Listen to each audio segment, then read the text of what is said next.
So we started with the executive branch, with the Ministry of Health. Then there were academic presentations on the Russian side, also from other countries, representatives of different organizations and academic institutions.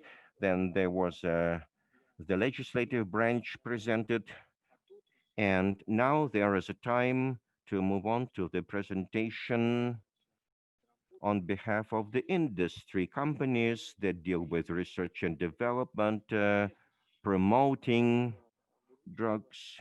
Now, Mr. Burmistrov, chairman of the medical committee of AIPM, will be speaking now.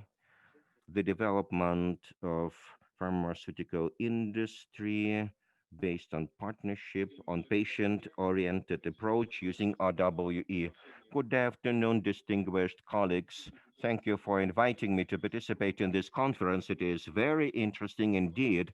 It was of interest to listen to different presentations, and I liked the presentation of Mr. Yevstachov, who spoke about evidence for drugs. And of course, we looked at the entire path that a drug should pass so that it could be registered. And of course, we need the clinical trials. In speaking of the evolution of clinical trials about what is happening in the pharmaceutical industry, I should say that even right now, clinical trials use this approach, use a patient-oriented approach. The patient is in the center. This has an impact on clinical trials. Of course, randomized clinical trials are important. They develop this system of evidence. We know also the peculiarities of these trials, exclusion, inclusion criteria, which are quite particular, and these are mostly mono diseases. A particular disease and a specific drug that will be developed to treat this disease. We're talking about safety, efficacy, effectiveness of the drug, but after the drug is on the market, after the drug is registered, well, there is a need to have a post-marketing studies, and that means real-world data collected from this drug. And of course, this real world is much varied. And of course, in this case, we're talking about many factors involved. They're all inclusive. Well, some of them are shown here. So in real life, the situation is even more varied. All inclusive means really everything. These factors are varied. The social status of the patient, education of the patient, many other issues, nationality, which is important for genetics, also harmful habits such as smoking, alcohol abuse. This will have an impact on compliance. Also, the presence of chronic diseases, lifestyle, age, concomitant diseases, and even the use of social media could be important. This might determine compliance to a particular therapy. So, as you can see it here, well, on the one hand, we use either data of randomized clinical trials, so we use RWE. Sometimes it's hard to say what is better.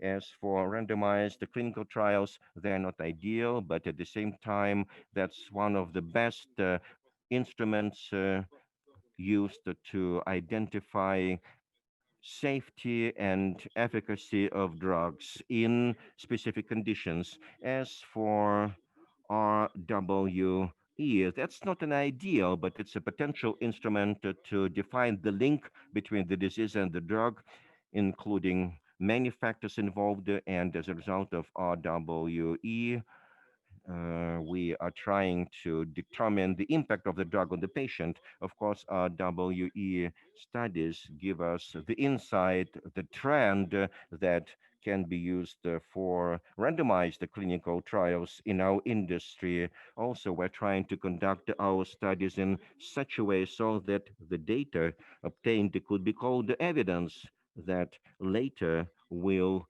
be using in our practice in developing new drugs. And speaking about the source of RWD, well, I would like to start from right to left. Well, patient's history, as you have already mentioned, the social media, social networks, activity of the patient, the market of uh, continuous monitoring, such as tonometers, different bracelets that you can put on the wrist to measure pressure and other things, smart watches, etc. But there are also medical data appearing in the healthcare system. First and foremost, I'm talking about healthcare facilities, different registers, insurance companies, which are also are widespread in terms of claims, reimbursements, pharmacies. Well, these things are very important and more structured to work with this data. Well, as for the situation with the development of studies in the pharmaceutical industry, that's of course a very simple approach.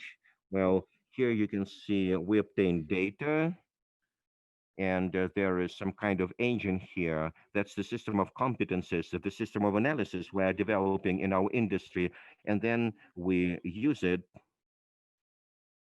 working with our partners, patients, doctors, uh, the pharmaceutical company. So we have the models that can develop new indicators for this drug on the basis of this data. We can also better understand the patient journey. And of course, starting from the first symptoms to the doctor to efficient treatment, we understand the better why a certain doctor administers this particular drug, not the other one. So we can do also head-to-head comparison of drugs. So that's also important for a real world data, because in the randomized clinical trials, so there's just one drug they test, but in the real world, the situation is so that there are different drugs on the market. This gives us insights about the biology of the disease, about the new mode of action of the drug, as well as determining other factors that should be included in this chain. What are the problems in the pharmaceutical industry? In speaking about the sources of this data, Yevgeny, in his presentation,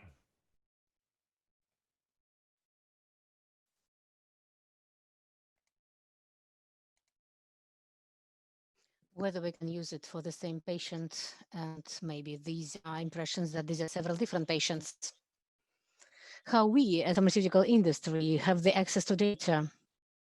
Definitely personal data of the patients and personal rights of the patients are 100% priority when we work with this data, and pharmaceutical companies should not have this evidence. So we know that in principle, the work with personal data, even unanimous data, is quite a challenge now. That is why truly today we discussed it for the first time. And Alexander Leonidovich already raised this issue. This is rights of the patients, protection of their rights that are very important. And the next issue is whether this engine is reliable and it can give us the data that we are having evidence. So these are competences of employees and also statistical data which are available. To what extent these models are really evidence-based, truthful enough, reliable enough, and then as a result of that, we will get evidence that could be easily provided. These are areas where the biggest accent of pharmaceutical industry is.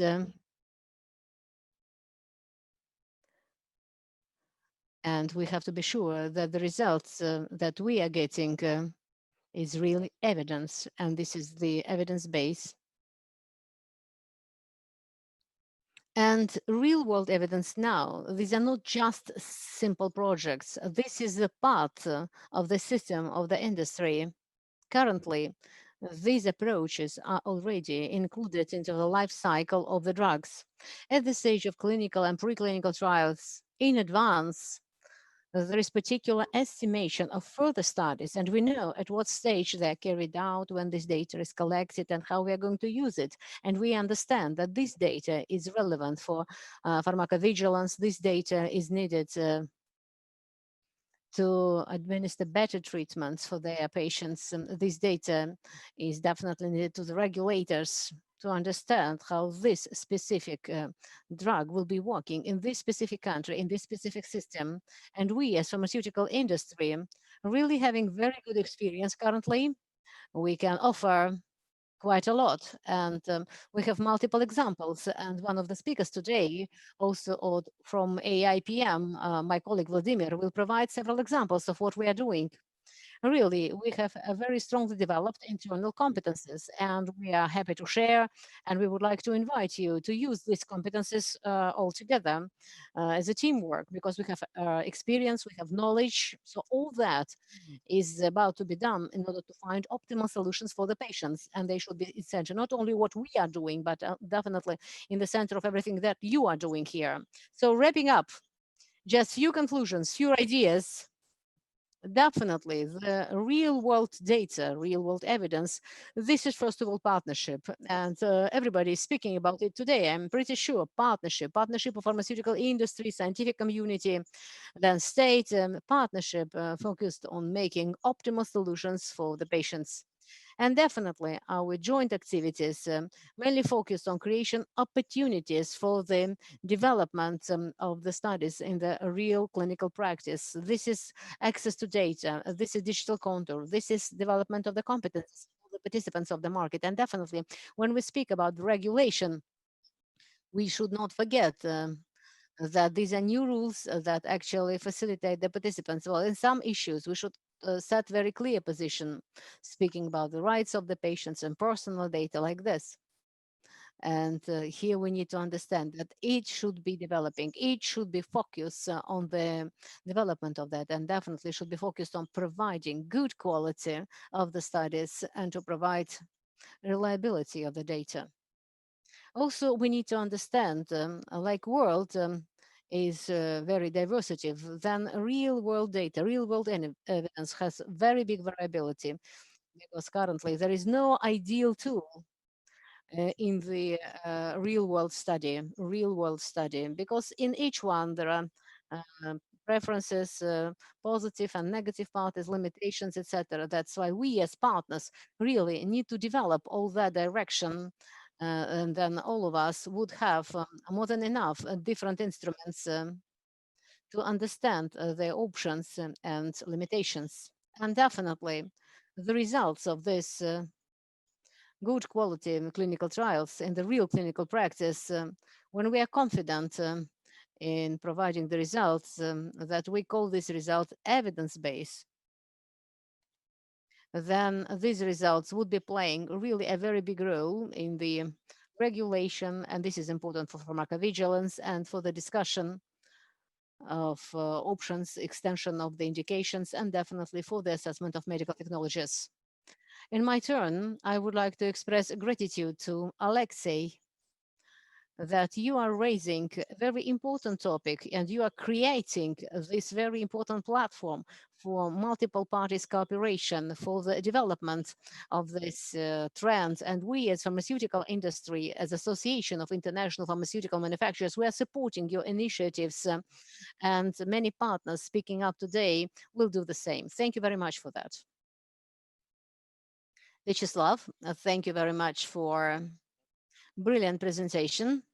You emphasized a very important topic, at least to me, that the regulation in this specific case should be considered as a tool for the future development. And please do not think that this is sort of a destructor, as it happens frequently. But here we see it as a tool for development. We consider it as a tool for development. And definitely, I believe that together with AIPM, with other uh, stakeholders, with academic environment, if we create this quality practice of carrying out these real world studies in our country, this is really important. We need good tool, proper designed. Maybe it would not be ideal from the very beginning, but the discussion of this tool, then design and redesign improvements, then pilot projects based upon that, sooner or later will create a very good beginning for that. So thank you very much for your presentation again, and many thanks for your attention to our conference.